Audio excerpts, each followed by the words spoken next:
Bonjour à tous. Ce matin, je commencerai mon intervention par une citation de Mausus, philosophe politique bien connu.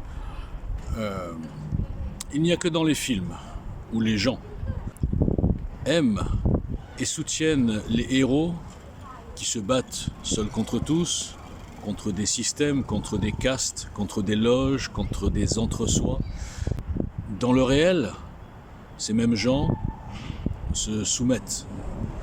Et je pense qu'ils auraient même jeté des pierres sur Jésus en suivant la foule. C'est un des constats malheureusement incassables que j'ai pu faire depuis maintenant 6 ans. Si vous aviez vu l'aventure de Walter Boujna dans un film, c'est-à-dire la tentative en arrivant seul, sans soutien, sans rien, sans loge, sans casse, enfin je répète toute la journée, et vous auriez vu ce type-là démonter chaque système, méticuleusement. On pourrait même m'appeler quelque part le nettoyeur. Mais un nettoyeur dans un monde sale, qui tient sur la connivence, qui tient sur la cupidité, qui tient sur l'entre-soi, le système, vous savez, il tient sur le fait qu'il met en avant des soi-disant dissidents et résistants, qu'il sait cupides, qu'il sait non motivés pour casser le système, mais motivés pour gagner leur vie. Il sait que ces gens vont diffuser des délires que j'ai cassés un par un, notamment sur les juifs, etc., le sionisme, etc. Bon, c'est le marché porteur, ça. Il sait que ces gens sont incapables de construire quelque chose de global, une action citoyenne, populaire, souverainiste, nationaliste, je dirais, dans le bon sens du terme. Donc le système, au sens large, schématisme. Donc il sait que tant qu'il maîtrise sa dissidence, avec ces faux dissidents que je dénonce toute la journée, qui sont eux bien sûr boostés par le système,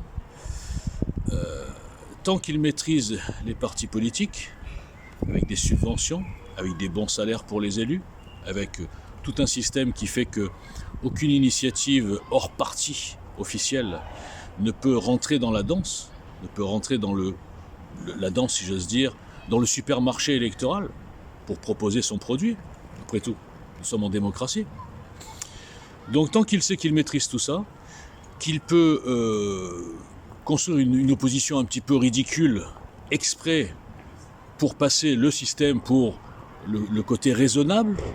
Donc on nous met en avant bien sûr Mélenchon, je vous rappelle qu'il sort de la loge Grand Orient de France, je vous rappelle qu'il sort du Parti Socialiste, socialo-progressiste, qui a commencé à détruire la France en 81. Alors évidemment qu'il ne maîtrise pas tout. Ce type-là est un psychopathe qui a eu une ambition personnelle et qui d'un coup a trahi toutes ses valeurs, même de l'époque, que je ne partageais pas entièrement, mais enfin, pour une clientèle. Parce qu'il a bien vu, lui, déjà il y a une quinzaine d'années, la démographie de la France. Et le virage, la dérive islamo-gauchiste d'une partie des Français. Donc dans un film, si vous aviez vu tout ça, si vous aviez vu les trahisons, les connivences, les cabales, les diffamations, les menaces pour me décourager, la fermeture du compte en banque de l'association, pendant que des comptes en banque d'associations vraiment infectes et même parfois subventionnés ne sont pas fermés, sur de fausses déclarations, j'y reviendrai pas. Vous auriez vu comment le système se défend et comment le système a détruit un simple inconnu que tout le monde aujourd'hui qualifie de fou. Et dans ce même film, vous auriez compris ce qu'est l'arme de la psychiatrisation, ce qu'est l'arme de la cooptation. Et là, je parle bien sûr de toutes les petites starlettes que j'ai démontées et qui se cooptent, bien sûr, pour empêcher la parole de Giel. Les mainstream, j'en parle pas, c'est tout à fait normal. Donc, dans un film, vous auriez tout compris. C'est dommage que je ne sois pas metteur en scène ou cinéaste et que je n'ai pas les moyens de faire ce film. Parce que je vous garantis que si vous aviez vu ce film, vous auriez vu une connexion directe avec Jésus, quelque part. Jésus, quand il fait un scandale devant le temple, quand il renverse toutes les établis du marché, on va dire, des marchands du temple, qu'est-ce qu'il veut nous dire ? Il veut nous dire que ces marchands du temple, à la rigueur, qu'il y a un marché avec des gens qui vendent des choses, c'est tout à fait normal, il y en a partout, même à cette époque, il y en avait partout. C'était qu'il ne fallait pas mélanger quelque part le lieu saint, la religion et Dieu au commerce. Donc qu'est-ce qui s'est passé ensuite ? Bon, vous connaissez mieux l'histoire que moi, je suppose. À la fin, on part par plein d'intérêts communs, ça s'appelle aussi une alliance hétéroclite à intérêts convergents. Les Romains, Ponce Pilate, avaient tout intérêt à faire disparaître un potentiel dissident qui pouvait lever le peuple juif, qui s'était déjà levé plein de fois, parce que je rappelle que le peuple juif était le peuple autochtone et était à l'époque occupé par les Romains. Donc il fallait éliminer ce juif Jésus. Et de l'autre côté, la caste des religieux, la caste des sachants, la caste des résistants aussi, parce qu'ils étaient quand même sous domination romaine, les prêtres juifs ont vu ce type-là sorti de nulle part comme un danger. Donc l'association du système d'occupation des Romains et de la caste dirigeante des autorités religieuses juives de l'époque a fait que Jésus a été crucifié. Et sur le chemin, des gens complètement lobotomisés soit par l'une des deux castes, complètement enragés par des diffuseurs de haine, ont lancé des pierres sur Jésus. Si vous comprenez cette analogie, vous comprenez exactement le parcours de Waltus Mosus. Mais évidemment, qu'en vous disant des choses comme ça, même si dans le raisonnement c'est incassable, je peux prouver tout ce que je dis, vous continuerez à me prendre pour un fou, parce que vous êtes formaté. Le système vous a construit tel que vous êtes, c'est-à-dire allergique à tout ce qui sort des codes, à tout ce qui ne sort pas de la télé, à tout ce qui n'est pas coopté par des sachants ou des élites qu'on vous a présentés justement comme des élites. J'ai défoncé en rigolant tous ces marchands du temple.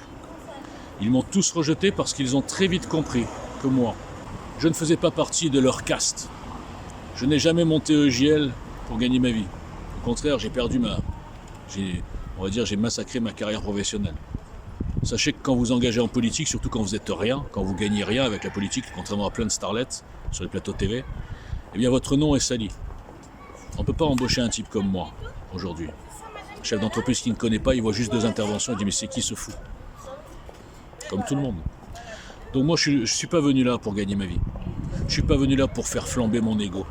Mon ego est incommensurable. Que je sois dans le caniveau ou au top, j'ai le même. C'est exactement à ça qu'on reconnaît un homme et un opportuniste faible qui prend sa revanche. Il y a beaucoup de profils comme ça dans la dissidence.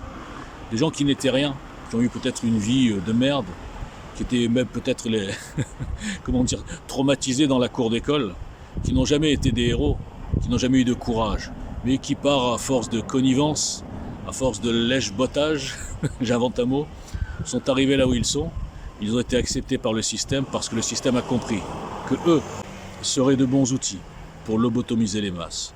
Et donc ces gens-là prennent un melon d'enfer. Ils changent complètement quand ils sont un peu connus, un peu médiatisés, quand ils ont des fans virtuels. Moi je suis l'inverse. Vous avez compris? Je ne cherche pas de fans. Je ne cherche pas d'idolâtres. Je ne cherche pas de moutons. Je cherchais des combattants. Je cherchais des mercenaires. Gratuits. Ça ne veut rien dire. Je cherchais des mercenaires bénévoles. Voilà, je vais y arriver. Voilà ce que je cherchais. Des vrais résistants. Des gens qui ont une PR. Qui ont peur de personne. Et j'ai eu en face de moi que des tocards en meute. Et à côté de moi, que des lâches qui ont fui à 90%.